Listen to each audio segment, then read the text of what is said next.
forward to 2003, Yeah. and you get appointed as the chief executive of Schlumberger, and within a couple of years, you go through a spectacular turnaround of that organization. So we are talking about what you increased earnings per share by 28%. I think you're the highest after-tax net margins of any service company, or even any super major. You'd hit 15%. You'd reduced net debt by $2 billion. I think that was divestitures of SEMA, electricity metering, and smart cards, right? So where did this vision and where did all of this come, and how were you able to orchestrate such a fast turnaround of quite a large, sizable organization at that point? So I had been against the diversification for a very, very long time. And my boss, my previous CEO, he knew that. And when he bought SEMA, actually the morning before, the morning of the board meeting where he got the board to approve SEMA, I was not on the board at the time, he came to my office and he said, you do realize if we buy this, you're going to have to inherit it. I said, if you buy it, I'm going to sell it. And right. I actually had a plan, because I was a year as COO, and during that year I made a plan. So I didn't have to do any planning once I got the CEO job. I just had to implement it. I mean, the first board meeting I chaired was in Moscow, and I explained to the board that I intended to sell all this stuff, and some of it had just been bought, and the US directors were rushing to call their lawyers. They were really worried. Yeah. But the reason that I felt it was urgent was, at the time, the stock market had started to speculate, or analysts had started to speculate, that Schlumberger no longer believed in oilfield services. And this was starting to seriously affect the morale of the workforce.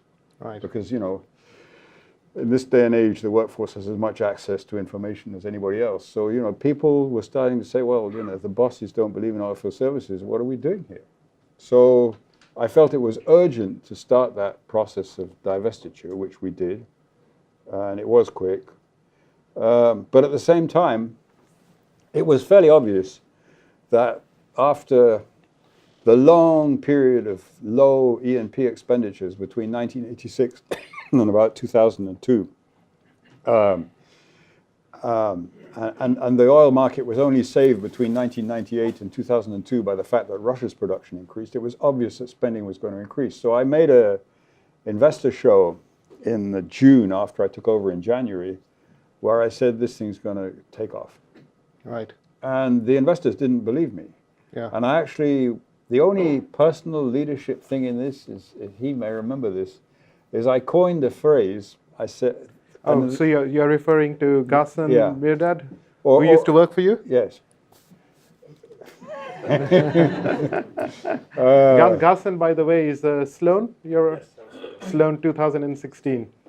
Good. So, I was looking for something that would express to both the workforce and the investors that we were getting rid of all this stuff and that we were going to concentrate on our core business again. So I coined the phrase, Schlumberger is back.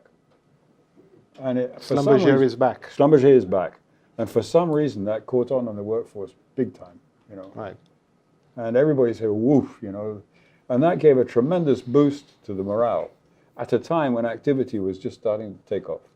Right. So, what's interesting is that you're saying that the external market didn't believe in oil field services. No, they said the company no longer believed in it. That the company no longer believed in it. And so, was that the reason why you refocused to the core? Or was it because of the external marketplace? You look at any analysis of the results of, I think at the time, the non-oil field made $4 billion in revenue and something like $2 million in profit. Right. And the oil field at that time was making about $9 billion in revenue and, something north of $1 billion in profit. So it was a complete drain on the resources. Yes.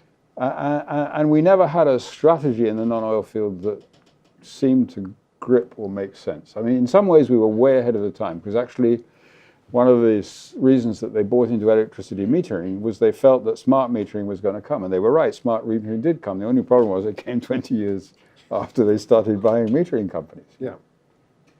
So, you know, and the company had lost a tremendous amount of focus.